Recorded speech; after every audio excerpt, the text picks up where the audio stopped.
Hello, hello, everyone. Welcome back. We're going to give it just a minute for everyone to join our next conversation.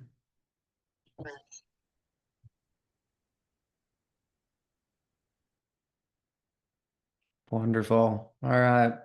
Everyone, welcome back. Thanks so much for being on today. I'm very excited to kick us off for our next conversation, which is our funders view, conversation with some funders in the region about strategies for engaging and supporting Appalachian communities and practitioners in arts and culture work. So I have the honor of introducing my friend and colleague Ryan Eller, who is the executive director of the Appalachia Funders Network, who will be facilitating this conversation. So Ryan, I'll turn it over to you. Balin, thank you. Good morning, everyone, and thanks for being here for this session of the Big Ideas Festival. I want to start with a heartfelt thanks to Can, Laura, Balin, Stacy, Betsy, and all who've worked behind the scenes to make this space possible. Big Ideas has become something special over the last few years. A gathering that holds space for deep thinking, shared commitment, and imagination rooted in our region. And this morning's opening panel grounded us in exactly that spirit.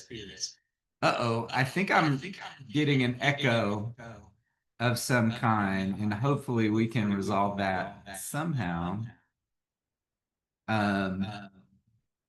Moving forward. We're just going to act like this is the dramatic effect of my speaking, and then we will try to fix this moving forward. Okay, maybe that's better. I had myself on in the background. My apologies. Technology, obviously not my expertise. Anyway, so I think that the honesty, creativity, and innovation shared by some of Appalachia's most leaderful practitioners reminded us just this morning of the grit and brilliance that defines most of our communities across the region. And as Betsy from Mountain Association named so well in her introduction, arts and culture organizing isn't just about expression. It's a vital path towards civic engagement, community voice, and local power. And it's one of the most effective ways, I think, that we see our communities organizing and seeding the possibilities on the ground. And really, as a continuation or even response to that conversation, we're now going to shift into some discussion focused on how funders are engaging and consider how changes in federal priorities, political dynamics, and grassroots dynamics are reshaping the larger funding environment across Appalachia. And to help us in this conversation, I couldn't have asked for a better set of experts made up of both regional and place-based funders and national philanthropic funders. So we're going to have Garrett Blaize, the executive director of the Appalachian Community Fund, Nina Clark, program officer for arts and culture at the Margaret A. Cargill Foundation, Stephen Blount, program associate for community investment at Dogwood Health Trust, and Charlie Brown, executive director of the Trust for Civic Life. So to kick us off in this conversation, I'd love for each panelist to share your name, just a little bit about your organization, and importantly, given the times that we live in and the nature of them, if you had to share your town, your hometown, where you live, with one Appalachian cryptid, which would you choose and why? Now, you've got options. If you don't know some of them already, you could do Bigfoot, Mothman, Flatwoods Monster. We've got cave trolls now in Eastern Kentucky. Let's hear what creature you'd welcome into your community as you do your introduction. Garrett, I'm going to start with you first. Wonderful, and thank you, Ron, for teeing us up. My name is Garrett Blaize. I use here, they pronouns, and I'm the executive director of the Appalachian Community Fund. We're a regional grassroots philanthropic intermediary serving the Central Appalachian region that seeks to move in accompaniment with our community partners across Central Appalachia. Um, if I had to share my hometown with a cryptid, it would be the Flatwoods Monstrous. I do believe she's a monstrous, she, her. And she's just from right over the hills in the bogs of West Virginia. So I think we get along all right. Uh, and with that, I'll pass it to Nina. Hi, everybody. Can you hear me okay? No dramatic echoes. Um, well, it's great to see everyone. Nina Clark, she, her pronouns. I'm program officer for folk arts and cultures at Margaret Cargill Philanthropies, located just outside Minneapolis, St. Paul in Minnesota. So calling in from close to the Mississippi River here today. And I'll probably be talking a little bit more about Margaret A. Cargill Philanthropies, but we're a philanthropic organization that gives locally, nationally, and internationally across a wide variety of different interest areas that were all informed by what was important to our founder, Margaret Cargill. And I grew up with my own imaginary creatures coming from a Swedish American background.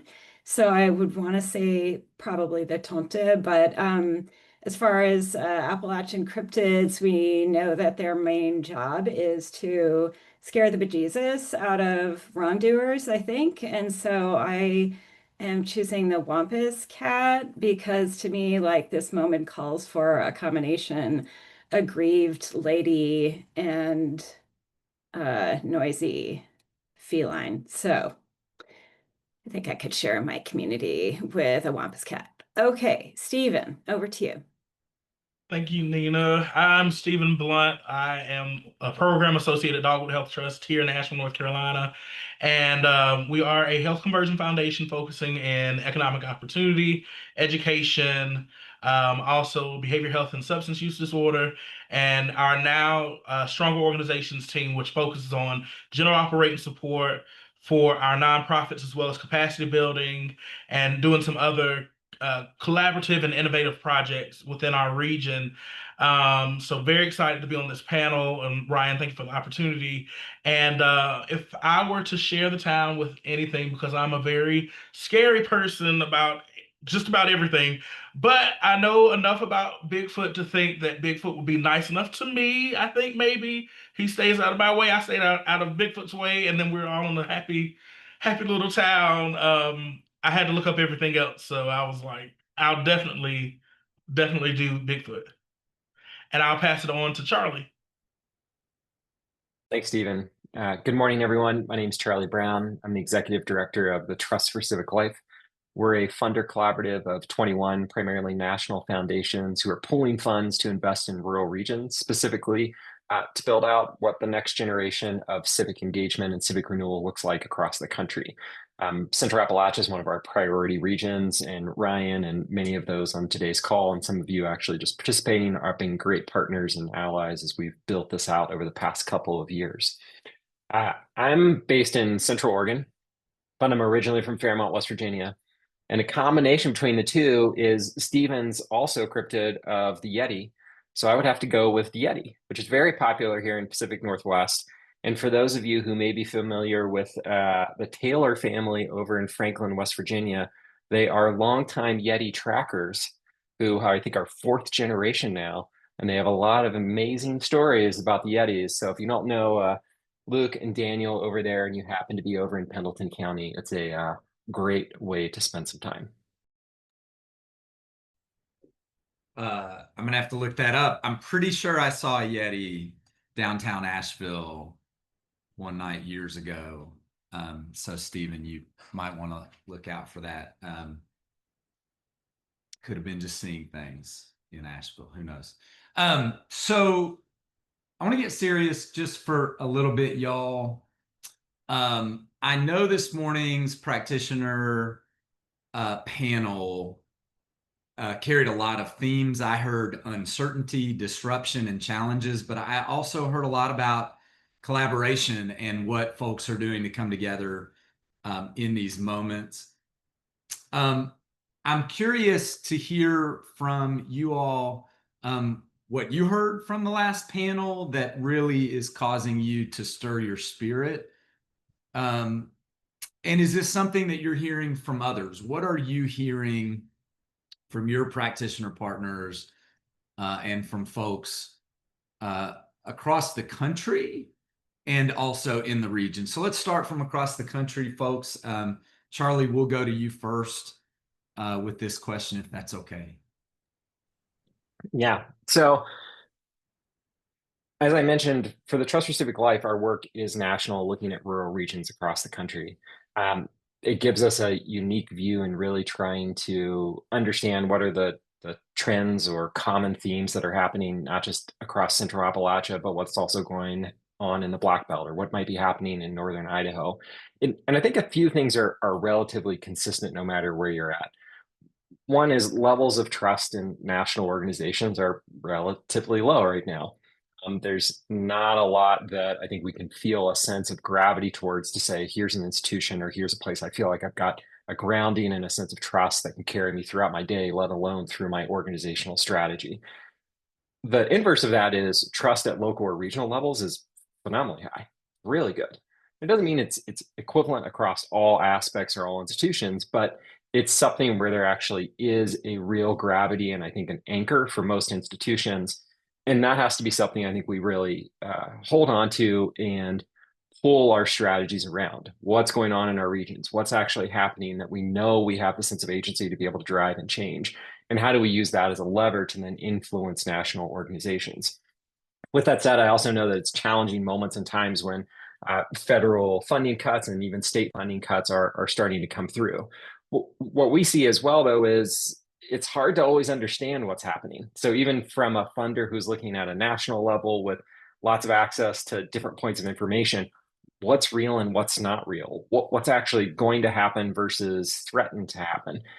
What's going to occur at a community level, maybe versus a grant level that's going to hit one of your organizations? It's relatively chaotic at the moment. But once again, coming back, and I'll highlight for those of you who may have been at the Appalachian Funders Network, Ryan's event in Bristol, Tennessee in April, one of the panels that we heard, which might have some participants on today's call from Coalfield Development, West Virginia Development Hub, and a few others, it really highlighted that, yes, there are federal cuts that are happening, but I think going back to that idea of the national versus local level trust, at the local level, though, there are thousands, in this case, Southern West Virginians who have mobilized themselves ready to take action to improve their communities, and they're ready to go. And so I think some of the questions that I see organizations facing, whether using this as an example or others, is how do I manage the difficulty of potentially losing or really losing federal funding and federal grants, and at the same time, leverage this incredible asset that's been built, which are these human relationships who are already doing incredible work on the ground in changing their communities. And we have to hold that duality at the same time. And that's not just true in Central Appalachia, that is true across the entire country. Yeah. I think it's such a great point. And, I think just to underscore, something like 76% in West Virginia alone of our nonprofits are majority federally funded and are dealing with some of the chaos that has been described. Charlie mentioned the role of local intermediate and sort of being conduits to that local trust. So I'll turn to you and then another local voice next afterwards. Garrett, let's turn to you because you, in many respects, I think the Appalachian Community Fund has served in that role for several national funders. What are you hearing and what did you hear this morning? Yeah, thank you, Ron. I think what's sitting with me right now is that Appalachia, Appalachian people, Appalachian society we have a long history of devising and imagining creative ways to survive together. And, following up on what Charlie said, we have, I think, some of the densest and thickest social and civic networks in the country. For better or worse, we all know each other. We all see each other, right? And Big Ideas Festival is one of those spaces where we all come together, across those differences, whether we're philanthropic entities, whether we're practitioners, regardless of the issue area we're working in, or even differences in belief, in personality, in strategy. We are in constant conversation, right? And what I heard from the practitioner panel this morning was, how can we move in alignment, right? So I think about our role as funders, who are oftentimes networked across, especially as an intermediary, right, who's networked across philanthropic actors and community practitioners. I think about our role as conveners, especially during a time when coordinated action is particularly important. If we know that museums and libraries in Appalachia are being defunded, how do we coordinate across the region to make big asks, to our national funders? If we know that local food systems are being defunded, how do we coordinate across the region to make big asks and to move strategy and to actually build a plan for how are we going to survive the next 12 months, 18 months, 2 years? And some of that will be contingent on what moves at the federal level and what changes. But we need to be planning and building together, as a regional network, as regional civil society. And I do think the role of our place-based intermediaries and regional intermediaries is going to be critical in that civil society, all civil society coordination, because it is our intermediary funders who are the connective tissue between national and regional philanthropy and practitioners in the field. So that's what I would offer as my opening reflection as we get into this. Yeah. Yeah, I that makes a lot of sense, Garrett. And I think a lot of the coordination and connectedness that you're talking about, Stephen, is how I saw you engaging, of course, after Hurricane Helene, in your community and the role that Dogwood Health Trust has been playing. I'm curious, from your vantage point on the ground, if you've heard similar things.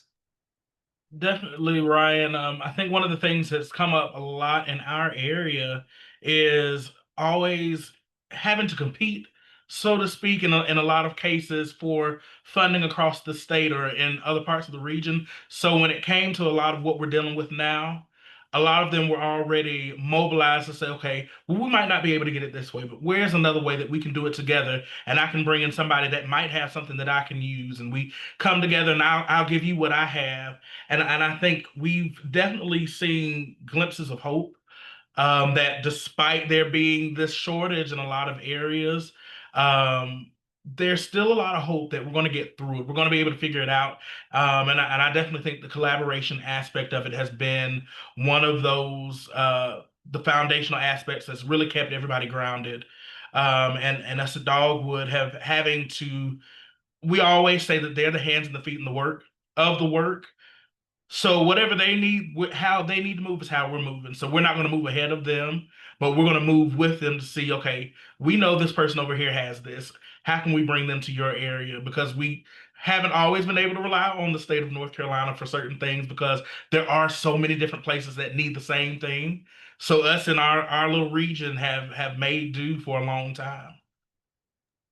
Yeah. Nina, I'm curious what you're hearing, but also how you address this challenge and opportunity that Charlie posed, being a national funder. You in the art and culture space, we heard a lot from art and culture practitioners in the panel before. I've always experienced you as someone who, shows up with an eagerness to learn and humility. I'm curious how you do that, why that's your approach, and what you're hearing from folks in your network, but also from this morning's conversation.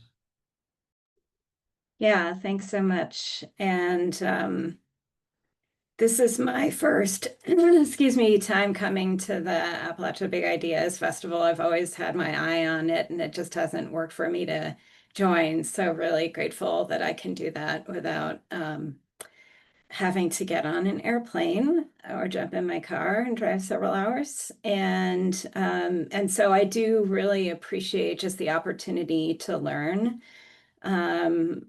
Huge appreciator of Dogwood, and followed Garrett, love participating in the Appalachia Funders Network, gatherings when I can. So really excited to just listen. And the panel this morning was fantastic. I think one of the things that's really on my mind, which may be on other people's minds too, is that what some people are calling a polycrisis, and I'm calling whack-a-mole, in terms of what organizations are dealing with right now, that there's never any question that arts and cultures is still incredibly important and central. And part of it is that connective tissue that I think Garrett spoke to in terms of the importance of networks and connecting. And artists are so often the connector. Somebody mentioned this morning just the artists who are go-betweens and, kind of travel from community to community, almost like they become like the carriers of messages, and then arts and culture is by definition a space for people to connect, and not only within the region but externally. Let's see, Melissa talked about the support that came from New Orleans after Helene. So I think that's such an important purpose now more than ever, that individual artists and arts organizations will play. Lori's example of the community stakeholders all sharing in a building that an investor came in and said, I can help with that. And that's such an innovative strategy too. So it's all about this neighbors helping neighbors, as we're talking about. And so I think there's just so much inspiration that we can draw on that is so key to what not only happens in Appalachia, but across the country and across the world, and why arts and cultures is never secondary or less relevant, but is more relevant now than ever. So that's something I just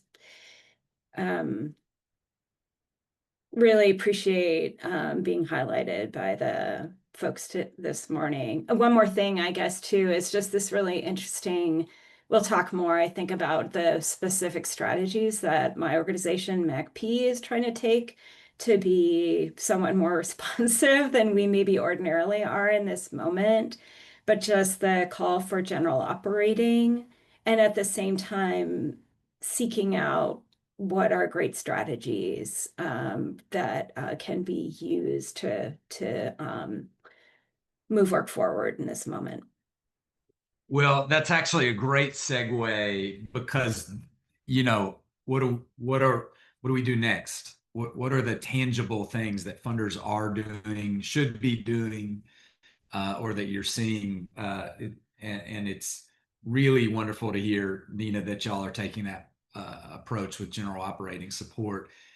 Stephen, why don't we go to you with that follow-up? Actually, I'm curious what Dogwood and then ACF and then the Trust, are doing in this moment to meet it, and what do you see funders? What is your role in ensuring that our organizations across the region can continue to thrive, despite some of these challenges? Thank you, Ryan. And Nina, as soon as you said it, I immediately was shaking my head, because that was something that we noticed in our area, the 18 Western counties of North Carolina. In listening to folks, we started out during, it was right before COVID. COVID hit. We changed our funding strategy, and we've gone through a whole few, different cycles throughout the last 5 years, and the 6 years that the organization's been in existence. But we recently switched over this year, especially, to a model with our stronger organization team, which is where I'm serving, to that general operating support. We listened to the community. They went on an 18 county and the Quala Boundary tour, a listening tour, saying, what are the things that you need to see your organization actually thrive? We talk about living, earning, thriving, and with no exception. And then we're hit with a hurricane. And after listening to the community say, well, these are the things we want to see, we had to put that into practice almost instantaneously. And we've seen that by listening to them and hearing what they needed, it's a whole lot of things that they're able to be flexible about now, especially with the changes that are happening nationally and locally, even with government. They're able to breathe a little better because we have that general operating support.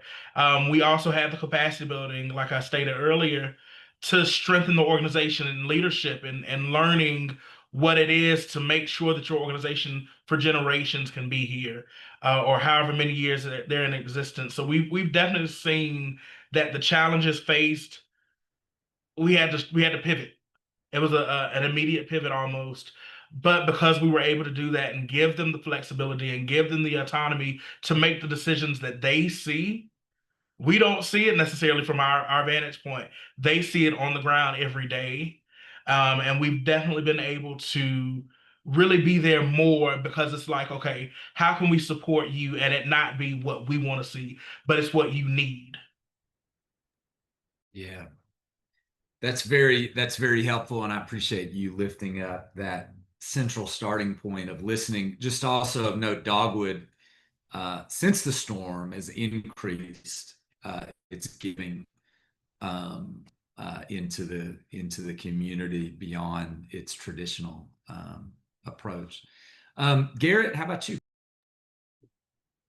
Yeah, so traditionally ACF's role has been as a funder of small emergent community-based organizations. We make very small grants to very small organizations. Since the election and Helene, we have been in a process of reconfiguring our work. We've launched 2 new grant-making initiatives. One, the Appalachian Families Forward Project, with support from Robert Wood Johnson. We moved grants of $15,000 to 7 organizations and projects across the region that were doing community care work. That included Black Sheep Bakery in Eastern Kentucky, which most of y'all are familiar with, the Southeast Kentucky African American Heritage Center, Affluent Herb Collective, working in Kentucky and Western North Carolina to provide herbal care kits to families and communities. So this was a bit of a different process where we worked with practitioners that we had deep relationships with to build out this cohort and shift larger investments for us towards communities where we knew this work was being underfunded and under-resourced.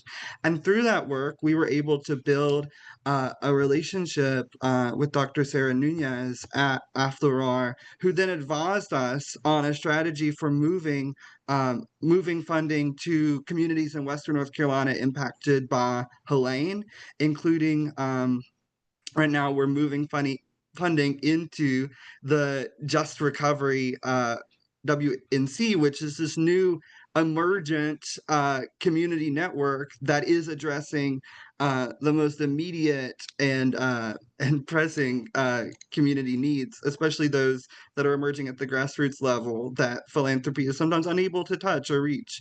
And so that served as a kind of reorientation around how we do the work. And in addition to that, we're thinking about our role as an accompaniment partner to anchor institutions and networks across the region. We have stepped in to provide development and organizational advancement strategy support to Apple Shop during their executive transition and generational leadership transition, and are now staffing a new development desk, which is intended to serve as not just a development infrastructure to bring money into ACF as an intermediary, but to actually equip the region with experts who can provide coordinated strategy for how we can advance and move resource mobilization strategies across the whole region. So we're reimagining, in many ways, our role as an intermediary and how we can best tool our capacities to support and engage communities, especially during this time of emerging and oftentimes shifting needs and priorities. Very helpful and exciting. And thanks for that unique role that y'all play. You know, Charlie, I know the trust is only a couple years old. And so you started as a bit of an innovation, but I can't imagine you could have foreseen some of the disruption, challenge, chaos within the funding ecosystem from the beginning. Curious if you have been rethinking those strategies, or if those original strategies have served you well at the trust in trying to meet the community where they are now. Yeah, thanks, Ryan. I think a lot of good points made, particularly the focus on unrestricted funding. It's a big focal point of ours for as much as we can do it, as often as we can do it. But maybe just stepping back for a second. So the Trust for Civic Life launched in January 2024. So we're in month 20, 19, something like that.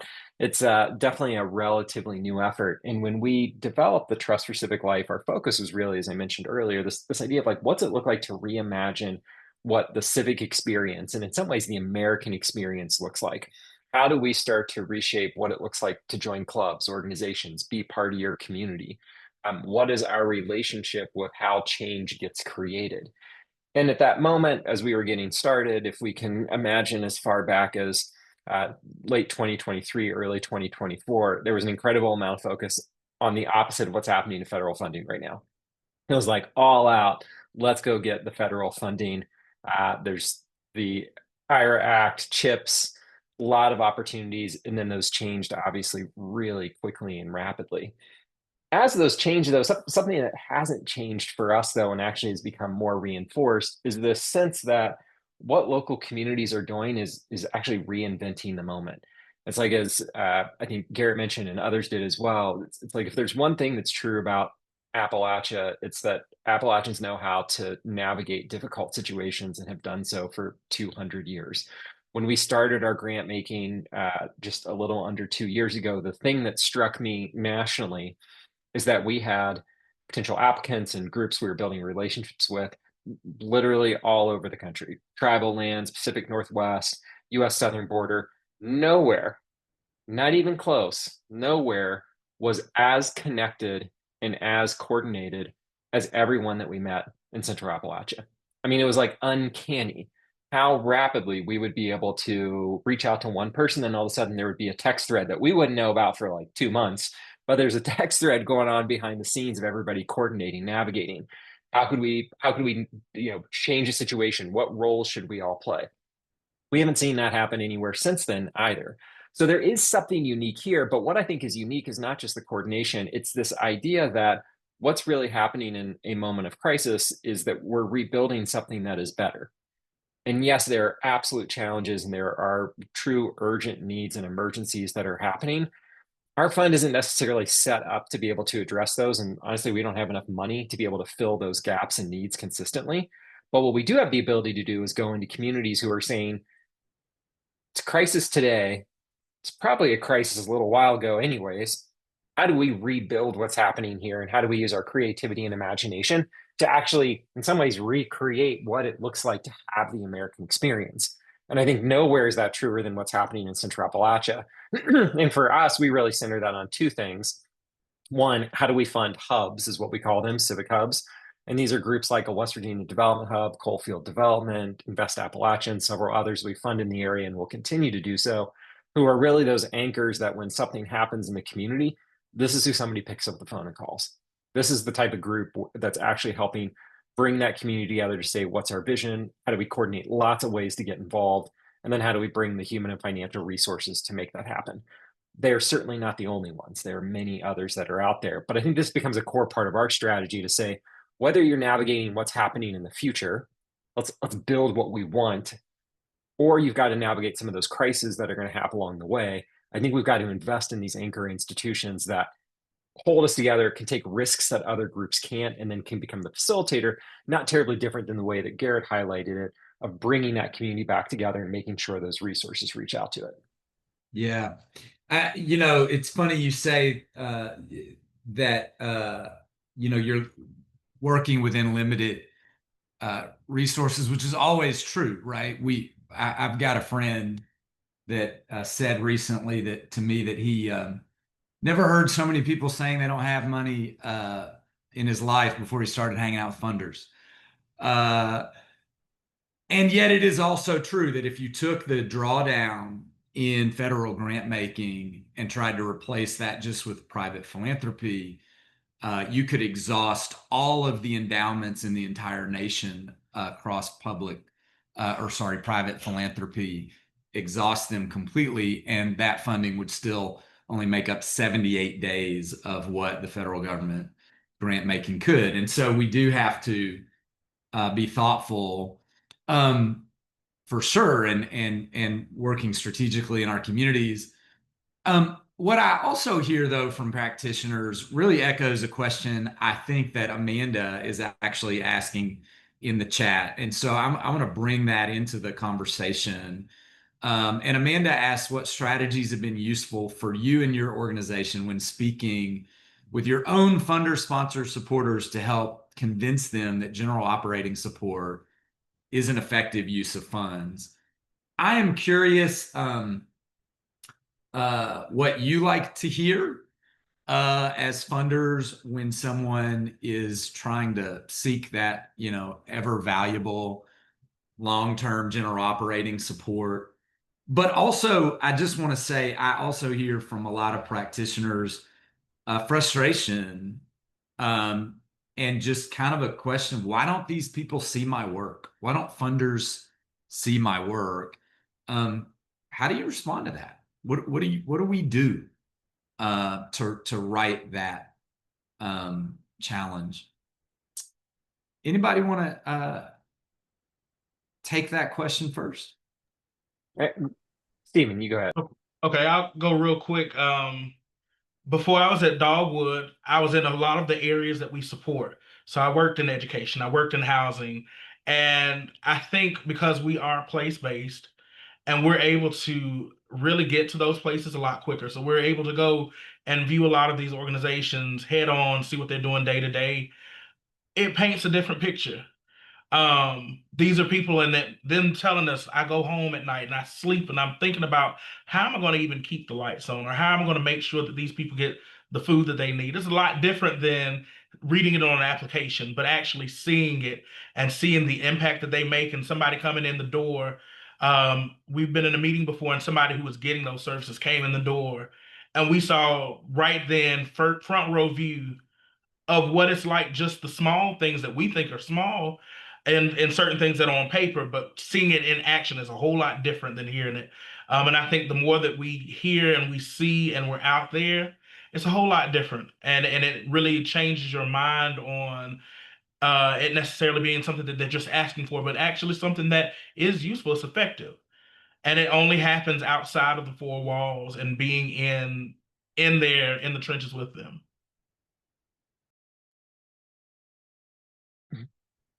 I mentioned earlier the Bristol, Virginia and Tennessee event that Ryan and his team held, and the lunchtime panel that was given by West Virginia Development Hub and the Green Bank and Coalfield Development. And one of the things that was so interesting to me walking out of that session, which was a fantastic one, is that people could have taken two stories out of it.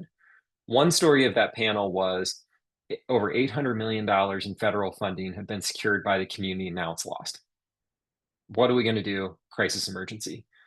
The other story, which I think was harder for people to hear, because the crisis one is easy. The crisis one is like captures your attention. The other one was we have engaged and mobilized thousands of West Virginians in some of the most difficult, isolated regions of Central Appalachia who are doing things like volunteer nights, coming together to rebuild their downtowns, figuring out how they can support each other through mutual aid societies, addressing issues like community climate plans. I walked out of that and was like, that is unbelievable. This is like every funder's dream at a national level, to be able to come into a region and see those who've been left out of the process mobilizing and building something that didn't exist beforehand. But that story does not always get told. And I think Central Appalachia in particular has a narrative about it that has gone now for quite a long time, which is one of scarcity. And so I think funders, when we talk about how do we be seen? I think about this is like my job. This is what I think about all the time. And I think the way to be seen is, what do we want to be seen for? And going back to my earlier comment about just how networked and dynamic Central Appalachia is like, we have to start showing and telling the story of what's being built that actually isn't even happening anywhere else in the country. We have to be able to highlight the visionary things that all of you are doing that are role models for every other region that also wants to be prosperous and be successful. I think we have to be able to show that in moments of crisis, Central Appalachia knows how to rise above that and produce outcomes and results that are astounding. And like Stephen just said, I've gone and seen those, and I've seen the challenges of what a small amount of money can do to keep the lights on at the same time. I think we got to balance that story out a little bit and make sure there's the visionary story. And then from that, what I'm finding works for the unrestricted funding argument is when I can show what's being built and the trust that we've been able to put into organizations that are then able to use unrestricted funding to navigate that opportunity, to build something new, to showcase something that is truly exceptional, people are a lot more open to it. But when I tell the story that is, we're in a crisis and it's an emergency, everybody wants to say, well, what's the small thing that someone needs that I can plug the hole with? And my point is, like, I don't want you to give that money. As I want these groups to be able to have the decision-making power themselves. That's the inverted dynamic we've created in philanthropy, particularly national, is that we tend to come in and give project-based funding for things that we believe are important. And the reality is it's Stephen's point. What do we know? We have no idea unless we're actually there in the community. And the best thing to do is to build that trusted relationship, give them the funding, let them decide, and be their partner in building that vision, not just reacting to the crisis. And so we got a long road ahead of us to be able to do that. But I think it starts with what stories do we choose to tell? I would just add to that. I think particularly for those of us that are concerned about cuts in federal investment, it is incumbent on us to articulate, to Charlie's point, first, right? A new Congress is going to be seated in 16 months and 10 days. In 14 months, more or less, we'll know what that Congress will look like. We'll know if they're going to be more amenable to arts and culture funding, to public media funding. And we have to articulate, both as individual organizations and as a region together, how are we going to make it through the next 16 months and 10 days? And what is the horizon beyond that? What are we building towards? And I think it is deeply important for us to be in a space of collaborative strategy, collaborative learning, and collaborative visioning so that we can all be clear in how we articulate that, both for our individual organizations, for the organizations that we're fundraising for and trying to attract resources to, but also for this whole region. And it is frustrating and disheartening that we are always having to do this extra work. But I think that's the reality of the moment we're in. And I think we have the networks and the knowledge and the vision to do it really well. And yeah, that's it.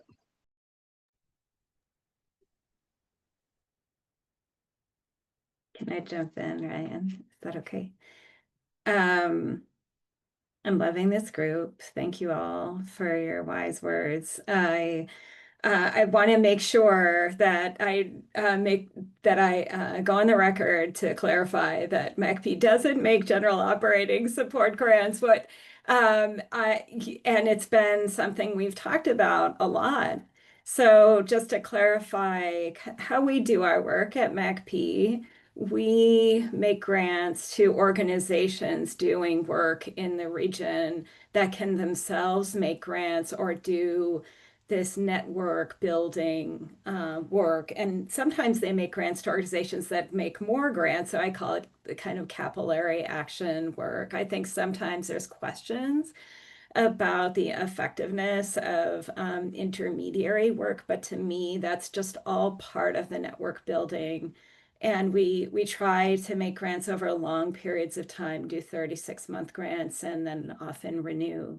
So folks brought up the Central Appalachian Living Traditions grants. Those are through Mid-Atlantic Arts that we support, South Arts.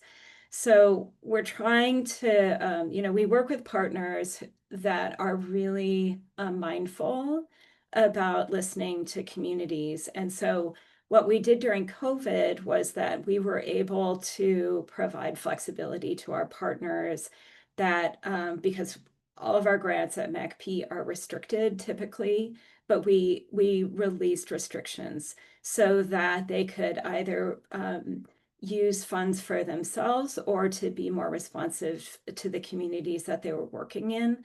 And as of earlier this year, we've done the same again, that we've offered all of our grantee partners flexibility that enables what we call business continuity or allows them to be responsive, because we know that, for instance, the regional arts organizations that we support, Mid-Atlantic Arts and South Arts, partner really closely with the state arts agencies and commissions that are highly reliant on NEA and NEH dollars, as well as other partners, higher ed, all these organizations and institutions that are worried about federal funding or have already seen cuts.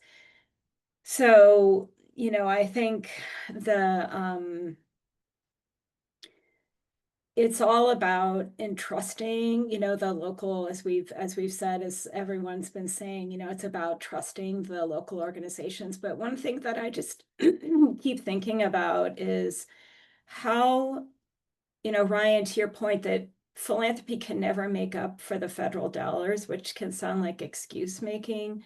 But there is a piece of this is how as funders do we really communicate the importance of those federal dollars, particularly amongst people who might not understand how critically important federal dollars are. And the story I'll use, I think Kieran was in the room for this, that we heard from the state folklorist in Wyoming that organized a gathering of leather workers from all over the state.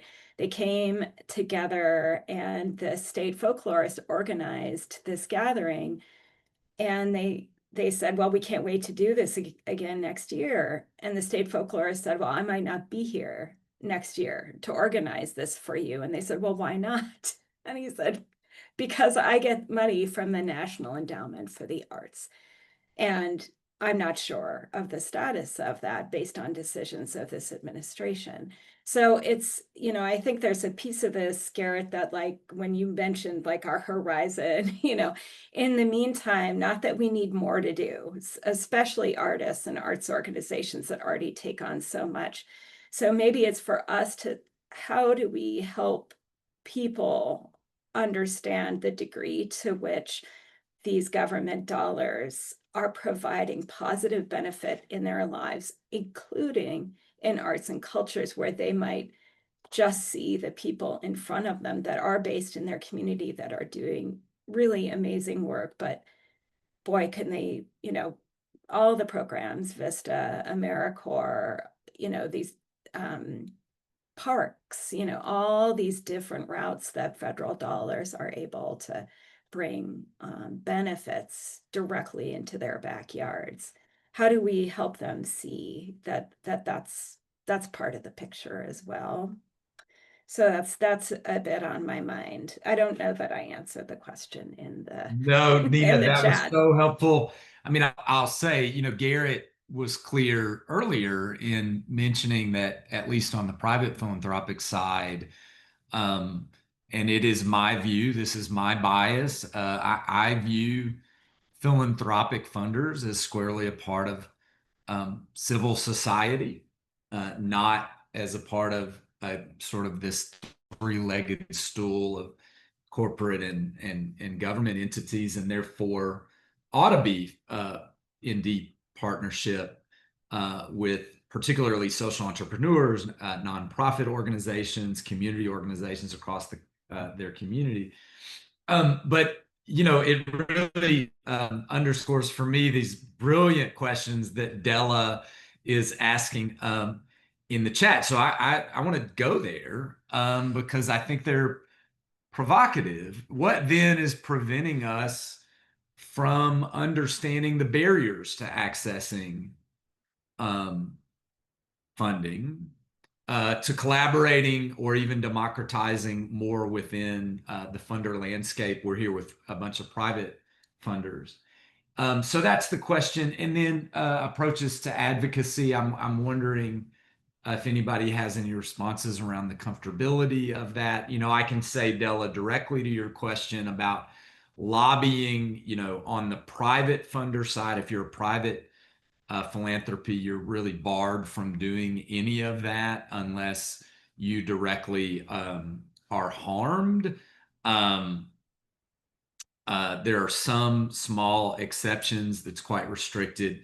But if you're like most philanthropic funders, you have the same legal ability to do advocacy as a nonprofit does, and can get quite innovative with some of those strategies. So really appreciate those questions. Anybody want to take this first one about realism in all of the many applications that we force organizations to go through, or even on the reporting end? Well, I'll just say that Della, I think there is some hope here.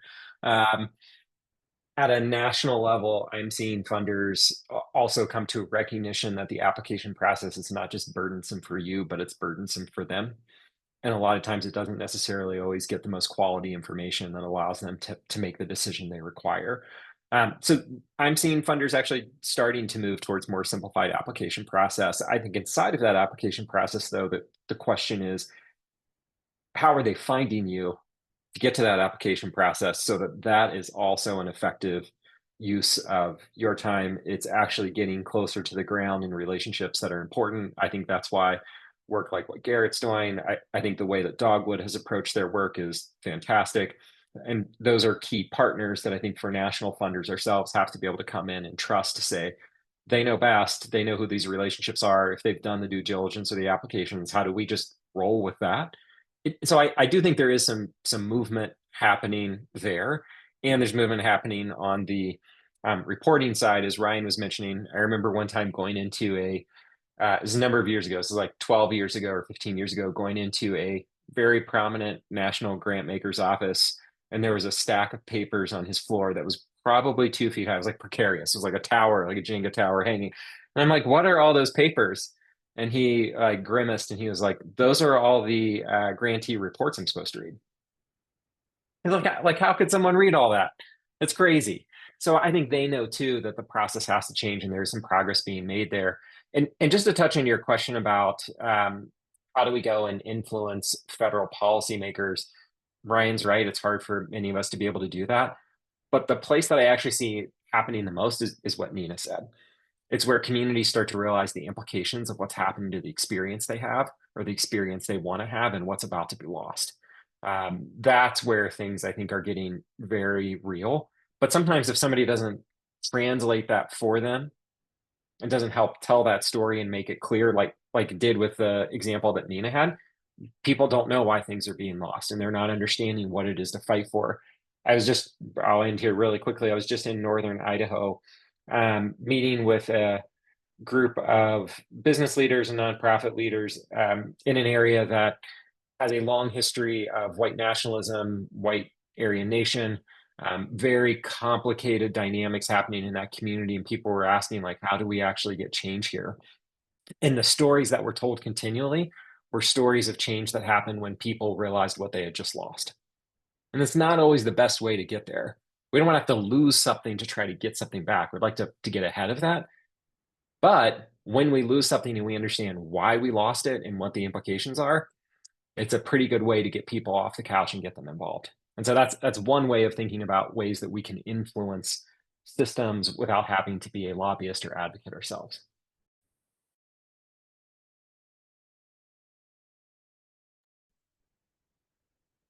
Garrett, Stephen, Nina, anything you would add to that before we move? I would just add that, we're all very limited in our capacity to engage in politics directly. But as funders, we all have the ability to fund intermediaries. We all have the ability to fund networks, and we all have the ability to fund third spaces and convening spaces that build people power that can actually move and change and shift policy, even through nonpartisan, non-political channels. And so, as we think about how can we move the needle on these issues, I think that's something I would encourage us all to think about. And speaking on Dogwood, one of the things that we've done within the last 8 months is brought someone on board who is helping to bring a lot of those relationships to the region and not having the region be the ones that are having to look for it or go through all these hoops, but really making those connections and bringing the stories like Charlie was talking earlier, bringing those stories, highlighting that to where they see this is why we need to be in this area. Not necessarily funding any type of thing like that, but we have those organizations that are doing the work, that are helping to move the needle and are on the ground doing that work, as well as our leverage officer who is bringing those connections and really making a path forward of how do we bridge that gap, because we don't want a bunch of paperwork, a whole bunch of paperwork that people are already having to do on top of the work that they're doing day to day. So how do we make that easier is by bringing that to the people. I love it. So y'all, we just have a few minutes left. And what I know for me, I could talk about this stuff for hours upon hours. And I know we haven't gotten to a lot, but I'm curious for each of you, if you were to close out and you say, gosh, I really wish we had been able to talk about this one thing, or I had been able to underscore this one thing, what would that be? If you could just each take about 45 seconds or so, and offer us some closing remarks, and then I'll wrap us up. Nina, is it okay if I start with you? Sure. This is going to sound out of left field, but if folks aren't aware, next year is the semi-sesquicentennial.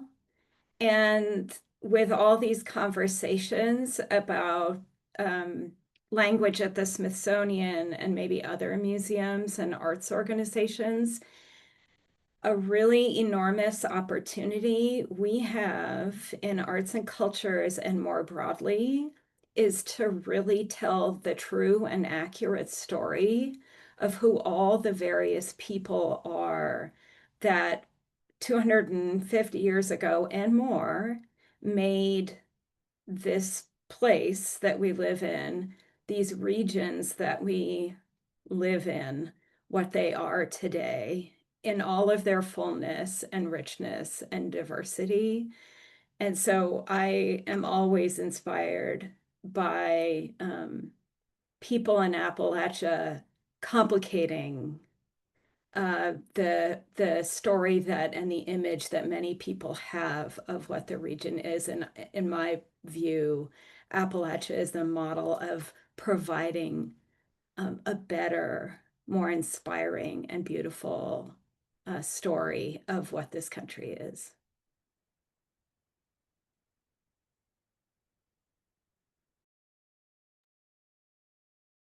Garrett? Oh, go ahead, Stephen. Go ahead. I'll just add to that by saying, and piggybacking off of what Charlie said that resonated with me, highlighting the stories, and really, we are a region that is unlike any other. Us in Appalachia, the things that come out, the arts, the culture, the people, the organizations, it's something that does not happen anywhere else in the world, and we are thriving despite what folks think, despite what we've been through. We do have a lot of room to really showcase how awesome we are, and the organizations from the smallest to the largest. Appalachia is made up of some of the best that are changing and moving the needle from day to day, and we're going to continue doing that. So I'm just really glad to be a part of that work, and to be a part of a region that really we're focusing on our people, and we're going to make it out of this.